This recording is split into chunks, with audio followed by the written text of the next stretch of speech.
네, 얼마 전에 제 아들과 이 죽음에 대한 얘기를 나눈 적이 있습니다. 무슨 8살짜리하고 죽음의 대화를 나눴을까 싶긴 한데요. 아빠도 죽고 엄마도 죽고 이 세상 모든 사람은 다 죽고 나중에는 이별을 해야 되는 거야. 어떻게 하다 보니까 그런 얘기가 나오게 됐어요. 그때 유겸이가 갑자기 눈물을 터뜨리더라고요. 그래서 아빠랑 같이 있지 못하는 건 싫어 이렇게 눈물을 터뜨리더라고요. 그래서 제가 위로했죠. 증조 할머니도 아직 살아계셔. 여러분, 사실 이것이 저와 여러분의 정상적인 반응이죠. 늙음에 대해서, 병듦에 대해서, 죽음에 대해서 생각하면서 사실 우리는 탄식해야 되고 우리는 눈물을 흘려야죠. 왜냐하면 그것이 저와 여러분의 삶이고 실존이기 때문입니다. 이 실존이라는 또 어려운 말을 쓰게 되네요. 그러나 우리가 그렇게 하지 않는 이유는 진실을 외면하기 때문이고, 그리고 모든 사람이 다 그렇게 되다 보니까 우리는 그냥 포기하고 체념해버린 거죠. 굳이 늙지 않으려고 하지 않고 병들지 않으려고 하지 않고 죽지 않으려 하지 않는, 어쩌면은 이 죽음 앞에서 진시 황제처럼 생에 대한 집착을 가지고 살아가기보다는 우리는 어쩔 수 없지 뭐 어떻게, 우리 할아버지도 우리 아버지도 다 돌아가셨는데 뭐 나도 죽는 거지 뭐, 우리는 그렇게 살고 있지 않나 하는 생각을 해보게 됩니다. 저도 어제까지 제가 고향을 다녀왔는데요. 어머니의 병환을 받아들일 수 있는, 마음으로 받아들일 수 있었던 이유가 뭐였냐면, 어차피 나이 드신 분들 중에 많은 분들이 병을 앓고 계시기 때문에, 그 병을 앓고 계시기 때문에 마음으로 받아들일 수 있었던 것 같아요.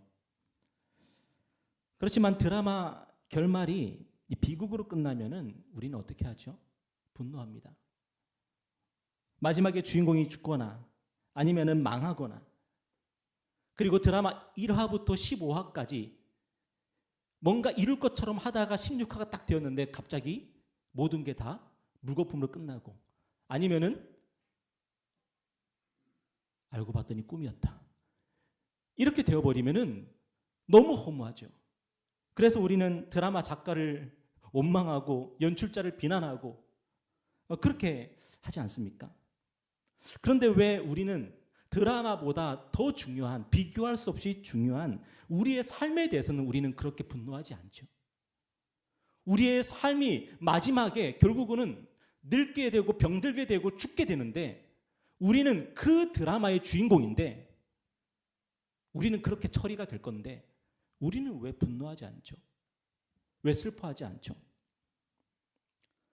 어쩌면 배고픈 소크라테스가 되기보다는 배부른 돼지로 살기를 결정한 게 아닐까요? 이 세상이 주는 맛있는 것과 재미있는 것과 환상적인 것들에 우리가 길들여져서, 아 그래, 뭐하러 죽음을 생각해, 지금 재밌게 놀면 되지, 뭐하러 병들고 늙는 것에 대해서 걱정해, 이렇게 세상에 좋은 게 많은데. 여러분, 우리는 그렇게 배부른 돼지로 사는 게 좋은 건 아닐까요? 여러분, 오늘 본문에서 우리 주님은 제자들에게, 그리고 우리에게 뭐라고 말씀하시냐면 성령을 받으라고 말씀하십니다. 너무나도 익숙한 말이죠. 성령을 받으라. 그런데 여러분, 왜 성령을 받으라고 말씀하시는 줄 아십니까? 성령은 우리의 늙음과 우리의 병듦과 우리의 죽음을 이기게 하는 유일한 해결책이기 때문에 그렇습니다. 성경은 성령을 어떤 분이라고 소개하냐면 생명의 성령이라고 합니다. 생명의 성령. 성경은 죄의 싹슨, 죄의 열매는, 죄의 결과는 죽음이라고 말씀하죠. 여러분, 우리 인생이 비극으로 끝나는 이유가 뭐죠? 우리 인생이 비극인 이유는 뭐냐면 죄 때문입니다. 여러분, 죄가 무엇입니까? 많은 분들이 죄를 이렇게 설명을 해요. 화살이 관역을 빗나간 것, 이게 죄다. 기차가 철로를 벗어난 것, 이게 죄다. 여러분, 더 본질적으로 말하면 죄는 하나님과의 관계가 깨진 상태입니다. 하나님과 우리의 관계가 아버지와 자녀의 관계가 아니라 검사와 경찰과 범죄자의 관계예요. 그게 바로 죄예요. 하나님과 우리 사이를 그렇게 만드는 게 바로 죄예요. 하나님은 우리를 창조하신 분인데 여러분 우리를 창조하셨으니 우리를 얼마나 아끼겠습니까? 하나님께서. 우리를 얼마나 사랑하시겠습니까?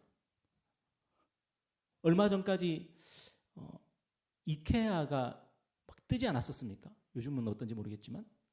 근데 사람들이 이케아 제품을 사는 이유 중에 하나가 그거래요. 내가 직접 만들어 본다는 거죠. 그리고 그 만들어진 그 가구를 보면서 뿌듯해하고 특별히 남성들 같은 경우는 존재감을 느끼는 거죠. 우리 집에서 이거 만들 수 있는 사람 나밖에 없지 이러면서 애착을 갖는다는 거죠. 여러분 그런데 사랑이 많으신 사랑 그 자체이신 하나님이 우리를 창조하셨으면 우리를 얼마나 사랑하시면서 우리를 아끼시겠습니까? 하나님은 우리를 창조하시고 우리에게 생명을 주신 분이십니다. 그런데 죄 때문에 우리가 하나님과의 깨진 관계 속에서 살아가니 또 하나님이 주실 수 있는 생명을 공급받지 못하고 살아가니 여러분 그러니 우리의 삶은 비극이 될 수밖에 없는 거죠. 제가 전도사 시절에 부교육자들과 함께 여행을 간 적이 있습니다. 강원도 산골로 여행을 갔었는데 그때 우리의 여행을 이 긴장으로 몰아넣었던 하나의 사건이 있었습니다. 그게 뭐냐면 운전하다가 그 부목사님께서 운전하시다가 갑자기 불 들어왔다 그러는 거예요. 무슨 불이 들어왔겠습니까? 주유등이 들어왔어요. 하필 강원도 산골짜기에서 주유소도 없는 그곳에서 갑자기 주유등이 불이 들어왔으니 그 순간 등에서 땀이 흐르고 운전하시는 분이나 타고 있던 우리나 얼마나 진땀을 뺐는지 몰라요. 심지어 그 부목사님이 우리 보고 다 내리라는 거예요. 기름 떨어진다고 내리라고. 그래서 내리막길 갈 때는요. 진짜 시동 끄고 그냥 내려가고 별짓을 다 했어요. 지금 생각하면은 왜 그렇게까지 했을까라는 생각이 들긴 하는데 그때 저희는 너무도 긴장을 했고요. 너무 초조하게 목적지를 향해 가야 됐어요. 물론 너무 감사하게도 목적지로 갈 때까지 차가 정상적으로 굴러가긴 했는데요. 정말 즐겁고 재미있어야 될 그 여행이 너무나도 힘들고 어려운 여행이 됐어요. 그 순간. 여러분, 우리 삶에 하나님이 없으면 우리가 그렇게 되는 거죠. 우리의 삶에 하나님이 없으면 우리는 초조하고 불안할 수밖에 없어요. 여러분 죄가 왜 무섭죠? 우리의 삶에서 하나님을 가져가 버려요. 아담과 하와가 하나님이 계신 하나님과 함께 동거하며 동행할 수 있는 그 에덴 동산에서 아담과 하와가 그 죄 때문에 쫓겨나요. 저와 여러분의 삶의 이 불안과 초조가 어디서 오는 거죠? 우리가 하나님과 동행하지 못할 때 여러분 저와 여러분은 불안하고 초조할 수밖에 없거든요. 어제 아들과 함께 기차를 타고 올라왔습니다. 그런데 정말 기쁜 일이 하나 벌어졌습니다. 그게 뭐였냐면 저희가 예매한 그 좌석 벽면에 전원 콘센트가 있는 거예요. 그때 제 아들과 제가 서로를 바라보면서 얼마나 기뻐했는지 몰라요. 이제 태블릿 PC와 스마트폰을 마음껏 쓸 수 있게 된 거예요. 제가 휴대폰으로 그 와이파이를 켜놓기만 하면 장치를 켜놓기만 하면 유겸이는 마음껏 태블릿 PC를 이용을 할 수 있게 된 거예요. 여러분 저와 유겸이가 그 누렸던 그 기쁨을 여러분 아십니까? 부산에서 행신역까지 올라오는 그 3시간 동안 내내 그 누렸던 풍성한 삶이란 여러분은 아마 측량하지 못하실 겁니다. 행신역에 도착했는데 여전히 저의 휴대폰은 100%를 유지하고 있었습니다. 2대의 태블릿 PC에 인터넷을 공급하고 있었는데도 불구하고 저의 스마트폰은 100%를 여전히 유지하고 있었습니다. 저기 유겸이가 증인입니다. 만약에 저는 콘센트가 없었다면 저는 어땠을까요? 유겸이 어땠을까요? 조급할 수밖에 없죠. 초조할 수밖에 없죠. 여러분 이것이 바로 하나님이 있고 없고의 차이입니다. 이것이 예배 생활과 기도 생활과 말씀 생활을 하고 안 하고의 차이입니다. 가끔 소풍에 와서 크게 떠드는 아이들이 있어요. 저는 조용히 하라고는 잘 안 하는데 학원 아이들이 떠들면 조용히 하라 그래요, 제가. 근데 그 아이들이 떠들 때 제가 보면은 어떻게 저렇게 마음 놓고 떠들까? 옆에 아빠가 있고 엄마가 있거든요. 그러니까 이곳에 와서 이상하게 생긴 아저씨가 저기 앉아 있는데도 불구하고 그 아이들은 신경도 안 쓰고 떠들어요. 부모가 곁에 없으면은 어떻게 될까요? 이 아이들이 떠드는 게 아니라 위축이 되어 있겠죠. 저는 우리가 이 세상 속에서 좀 떠들었으면 좋겠습니다.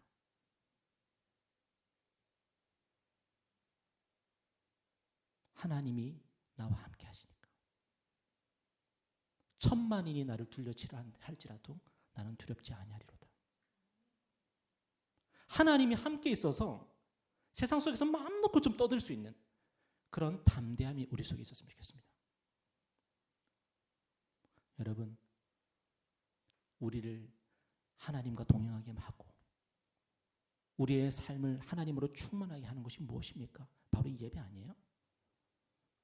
여러분이 말씀을 묵상하고 기도하는 그 자리에서 하나님이 여러분 만나주시고 여러분과 함께 하겠다고 약속하지 않으십니까? 하나님은 우리 자동차의 기름이 되어주시고 우리의 삶의 전원의 콘센트가 되어주셔요. 여러분, 기름이 빵빵하게 차 있다는 이 자체가, 내가 앉은 이 자리에 콘센트가 있다는 이 사실이 우리의 삶을 얼마나 풍성하게 할까요?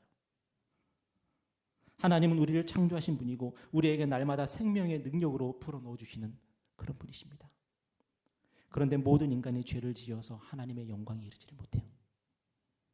하나님만이 주실 수 있는 그 영광스러운 삶을, 풍성한 삶을 살지를 못해요. 그런데 예수님께서 이 땅에 오셨습니다. 왜 오셨냐고요? 내가 온 것은 양으로 생명을 얻게 하고 더 풍성하게 얻게 하려고 왔다. 방전일보 직전인 우리 인생에, 절약 모드로 근근히 살아가고 있는 우리 인생에 배터리를 만땅으로 충전시켜주기 위해서 우리 주님이 오셨다는 거예요. 우리 주님은 우리에게 풍성한 삶을 주시려고 십자가에서 우리의 죄를 담당하셨습니다. 우리의 죄의 문제를 해결해 주셨습니다. 우리 주님이 우리 죄의 문제를 해결해 주셔서 이제 하나님과 우리의 관계를 회복시키셨는데, 이전에는 하나님이 두려웠고 하나님을 피해 다녔고 감히 하나님께 나아가서 기쁨으로 감사함으로 구하지 못했는데, 이제 예수 그리스도를 믿고 그리스도 안에서 하나님을 아버지라고 마음 놓고 부르면서 하나님께 모든 하늘의 신령한 복을 구할 수 있는 그런 삶이 우리에게 주어졌습니다. 제가 기차에서 올라오면서 뭘 할까 하다가 제가 책을 한 권 들고 갔는데요. 그걸 읽을까 하다가 포기하고 드라마를 한 편 봤습니다. 그래서 일타 스캔들이라는 드라마를 조금 봤는데, 거기서 전도연이 조카를 키우더라고요. 그런데 그 조카가 마음속에 늘 불만이 있어요. 이모가 그 조카를 데리러 가면은 그 조카의 얼굴은 늘 울상이에요. 왜 그럴까? 근데 어느 날 조카가 이 전도연 이모에게 이렇게 말합니다. 나 이모 엄마라고 부르면 안 되냐고. 전도연이 충격을 받아요. 이 아이가 매일매일 이모가 데리러 가는 게 얼마나 부끄럽고 창피했을까. 전도연이 왜 안 돼? 엄마라고 불러. 그날부터 이 아이가 이모를 엄마라고 부르는데,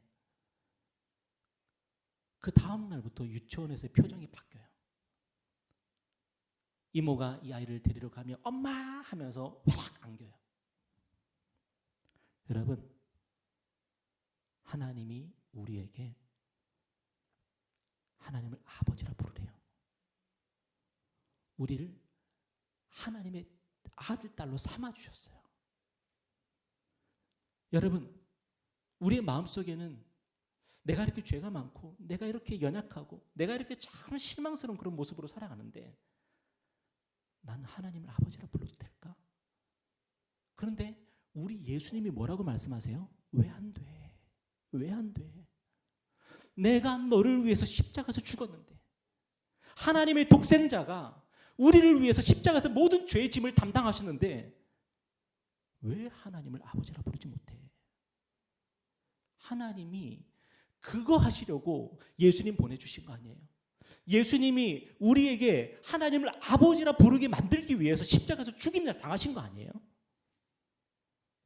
여러분, 우리가 하나님을 아버지라고 부를 수 있다는 이 사실이 얼마나 큰 복인지 우리는 아직까지 알지는 못합니다.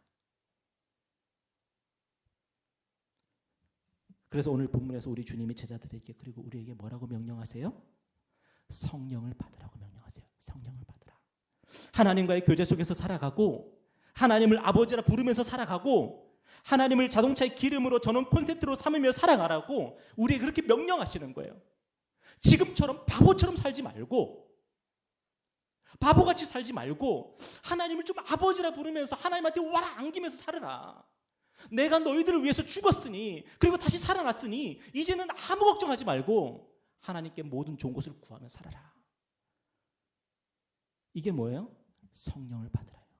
성령을 받으라. 여러분, 자동차 기름 떨어지는 거는 우리가 참 신경 쓰면서 살고 있지 않아요? 휴대폰 배터리는 얼마나 우리가 신경 쓰면서 살고 있습니까? 잊어버리는 적이 없어요. 저도 아침에 딱 일어나자마자 휴대폰 전원 딱 연결하고 충전하는 거 그것부터 해요. 저도. 얼마 전에는 너무 답답해서 초고속 휴대폰 충전기를 샀어요. 초고속. 우리가 얼마나 풍성하게 살고 있는지 몰라요. 그래서. 그런데 우리의 삶을 하나님의 성령으로 채우는 것은 얼마나 우리가 신경 쓰면서 살고 있습니까? 내가 오늘 정말로 하나님의 성령으로 충만해야지. 내가 오늘 더 성령을 받아야지. 내가 오늘 더 성령님과 동행하며 살아야지. 여러분, 우리가 한 주간 얼마나 그 생각을 하면서 우리는 살았습니까? 예수님은 십자가에서 죽으셔서 부활하셔서 제자들에게 뭐라고 말씀하셨어요? 샬롬 하시고 그 다음에 성령을 받으라 했어요. 샬롬 뭐예요? 내가 너희 죄의 문제 해결했다. 그 다음에 뭐라고 말씀하세요? 그러니까 성령을 받으라. 그런데 우리는 뭐만 신경 쓰고 살아요? 자동차 기름 있었나? 여기 주유소 어디 있지? 휴대폰 배터리, 휴대용 보조 배터리 챙겨야지. 우리 생각은 그거밖에 안 해요.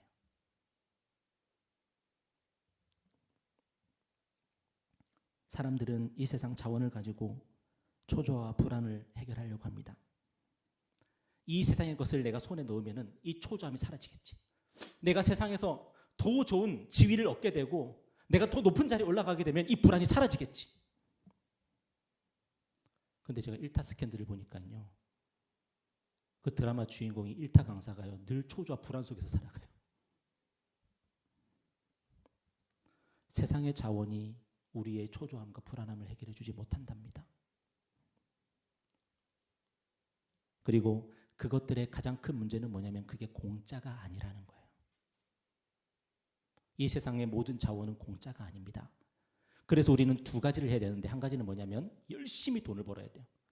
그 이 세상의 자원을 손에 넣기 위해서. 아니면 여러분이 손에 놓은 돈을 유지하기 위해서 발악을 하든지 나쁜 짓을 하든지 불법을 저지르든지 아니면 뇌물을 바치든지 해야 돼요. 이 세상 자원은 그렇게 우리가 손에 넣을 수 있는 거죠.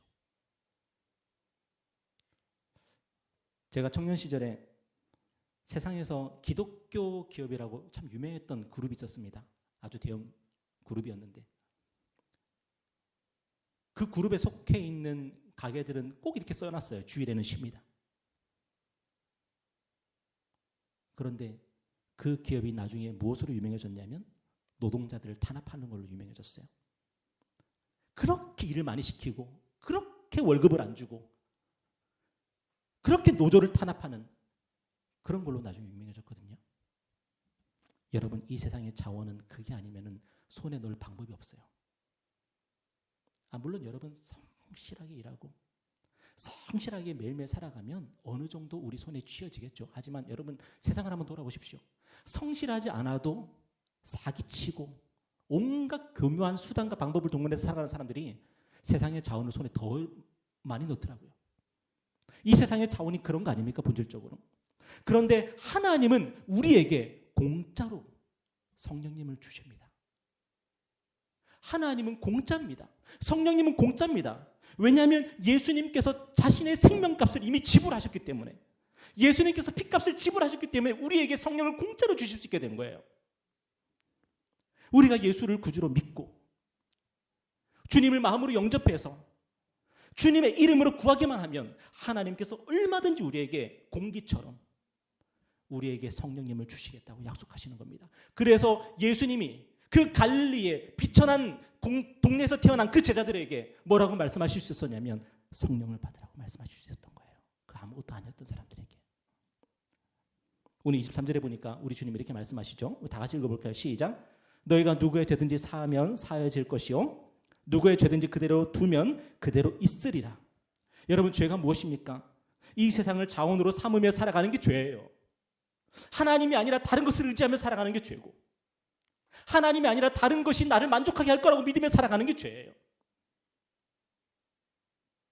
그런데 예수님을 믿으면 성령을 받으며 살아갈 수 있다고 말씀하십니다. 그게 하나님 보시기에 의로운 삶이고 올바른 삶이죠.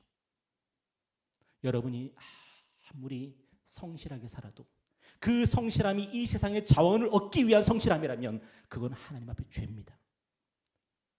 하나님 앞에서 의로움이 뭐냐? 나는 하나님밖에 없습니다. 나는 하나님 아니면 살아갈 수가 없습니다. 하면서 매일매일 하나님의 은혜를 구하고 살아가는 그 삶이 유일한 의롭고 복된 삶이에요.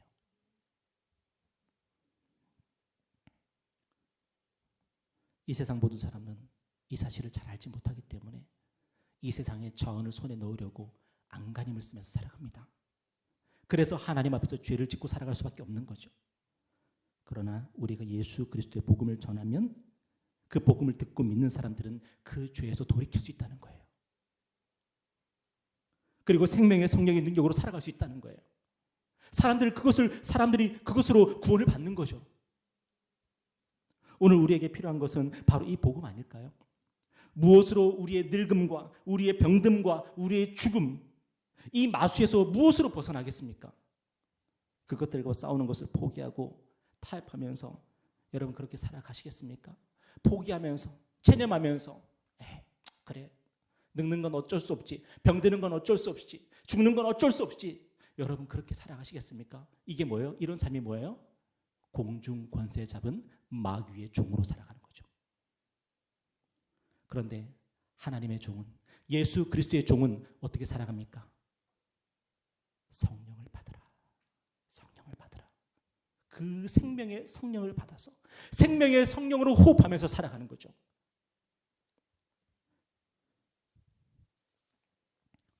우리 주님 왜 부활하셨을까요? 바로 죄와 죽음의 권세를 이기는 삶의 실제를 제자들에게 그리고 저와 여러분에게 보여주신 거예요. 우리 주님의 부활을 통해서 와, 죄를 이기는 분이 계시구나. 죽음을 이긴 분이 계시구나. 그리고 그분이 우리에게 뭘 주신다고요? 생명의 성령을 주신다고요. 저는 삼봉정도전이라는 드라마를 굉장히 재미있게 봤습니다. 그러나 마지막 회를 보지를 못했습니다. 그 드라마는 역사물이기 때문에 마지막 결말을 바꿀 수가 없어요. 결국 정도전은 자신의 꿈이었던 요동정벌을 이루지 못하고 출정 하루 앞두고 이방원에게 죽임을 당합니다. 저는 이 비극적 결말을 감당할 수 없어서 드라마 마지막 회를 지금까지 보지 못하고 있습니다. 여러분, 오늘 우리는 우리 인생의 마지막 회를 볼 수 있습니까? 저와 여러분의 인생의 마지막 날을 여러분은 눈뜨고 볼 수 있습니까? 어떻게 될까요? 인간적으로 바라는 게 있다면 잠잘 때 고이 그냥 죽게 해주십시오. 안 아프고 죽게 해주십시오.